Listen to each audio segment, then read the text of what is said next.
शिव पूजन की विधि तथा उसका फल। ऋषि बोले, व्यास शिष्य महाभागा सूत जी, आपको नमस्कार है। आज आपने भगवान शिव की बड़ी अद्भुत एवं परम पावन कथा सुनाई है।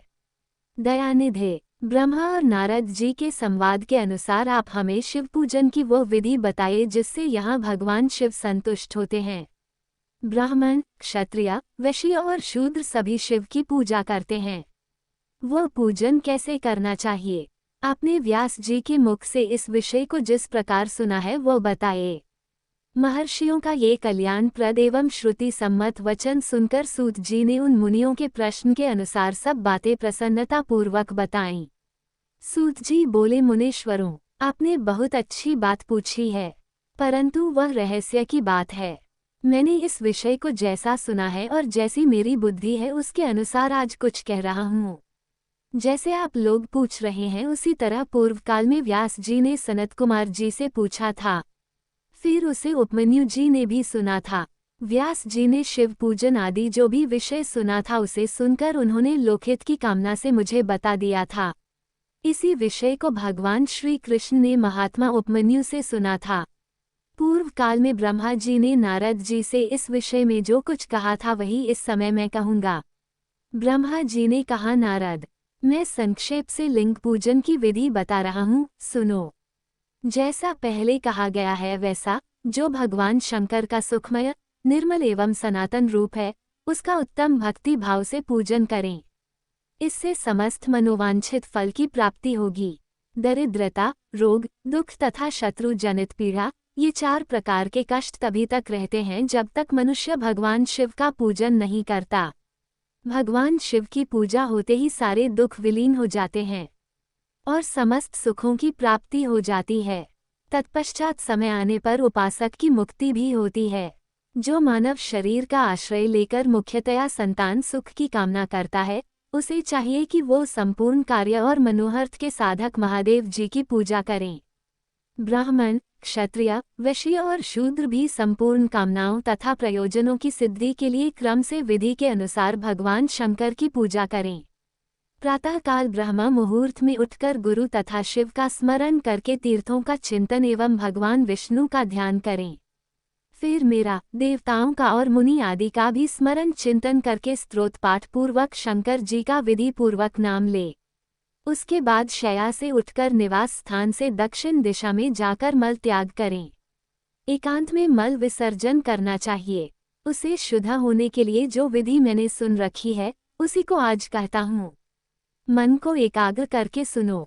ब्राह्मण गुदा की शुद्धि के लिए उसे 5 बार शुद्ध मिट्टी का लेप करें और क्षत्रिय 4 बार, वैश्य 3 बार और शूद्र 2 बार विधिपूर्वक गुदा की शुद्धि के लिए उसमें मिट्टी लगाएं। दोनों हाथों में भी मिट्टी लगाकर धोएं। स्त्रियों को शूद्र की भांति अच्छी तरह मिट्टी लगानी चाहिए। हाथ पैर धोकर पूर्वा शुद्ध मिट्टी ले और उसे लगाकर दांत साफ करें। फिर अपने वर्ण के अनुसार मनुष्य दतुवन करें। ब्राह्मण को 12 अंगुल की दातुन करनी चाहिए, क्षत्रिय 11 अंगुल, वैश्य 10 अंगुल और शूद्र की 9 अंगुल करें। ये दतुवन का मान बताया गया है। मनुस्मृति के अनुसार काल दोष का विचार करके ही दतुवन करें या त्याग दें। तात, षष्ठी, प्रतिपदा, अमावस्या, नवमी, व्रत का दिन, सूर्यास्त का समय, रविवार का श्राद्ध दिवस ये दंत धवन के लिए वर्जित हैं। इनमें दतुवन नहीं करना चाहिए। उसके पश्चात तीर्थों के जल से आदि में जाकर विधि पूर्वक स्नान करना चाहिए। विशेष देशकाल आने पर मंत्रोच्चारण पूर्वक स्नान करना उचित है। स्नान के पश्चात पहले आचमन करके वो वस्त्र धारण करें। फिर सुंदर एकांत स्थान में बैठकर संध्या विधि का अनुष्ठान करें। यथा योग्य संध्या विधि का पालन करके पूजा का कार्य आरंभ करें। मन को सुस्थिर करके पूजा गृह में प्रवेश करें। वहां पूजन सामग्री लेकर सुंदर आसन पर बैठे। पहले न्यास आदि करके क्रम से हर महादेव जी की पूजा करें। शिव की पूजा से पहले गणेश जी की, द्वारपालों की और दिक्पालों की भी भली भांति पूजा करके पीछे देवता के लिए पीठ स्थान की कल्पना करें अथवा अष्टदल कमल बनाकर पूजा द्रव्य के समीप बैठे और उस कमल पर ही भगवान शिव को समासीन करें। तत्पश्चात 3 आचमन करके पुनः दोनों हाथ धोकर 3 प्राणायाम करके मध्यम प्रणव अर्थात कुंभक करते समय त्रिनेत्रधारी भगवान शिव का इस प्रकार ध्यान करें। उनके 5 मुख है, 10 भुजाएं हैं, शुद्ध स्फटिक के समान कांति है, सब प्रकार के आभूषण उनके श्री अंगों को विभूषित करते हैं, तथा वे व्याघ्र चर्म की चादर ओढ़े हुए हैं। इस तरह ध्यान करके ये भावना करें कि मुझे भी इनके समान ही रूप प्राप्त हो जाए। ऐसी भावना करके मनुष्य सदा के लिए अपने पाप को भस्म कर डाले। इस प्रकार भावना द्वारा शिव का ही शरीर धारण करके उन परमेश्वर की पूजा करें। शरीर शुद्धि करके मूल मंत्र का कर्मशः न्यास करें अथवा सर्वत्र प्रणव से ही सदंग न्यास करें। ओम अद्य इत्यादि रूप से संकल्प वाक्य का प्रयोग करके फिर पूजा आरंभ करें। पाद्य, अर्घ्य और आचमन के लिए पात्रों को तैयार करके रखें। बुद्धिमान पुरुष विधि पूर्वक भिन्न भिन्न प्रकार के 9 कलश स्थापित करें।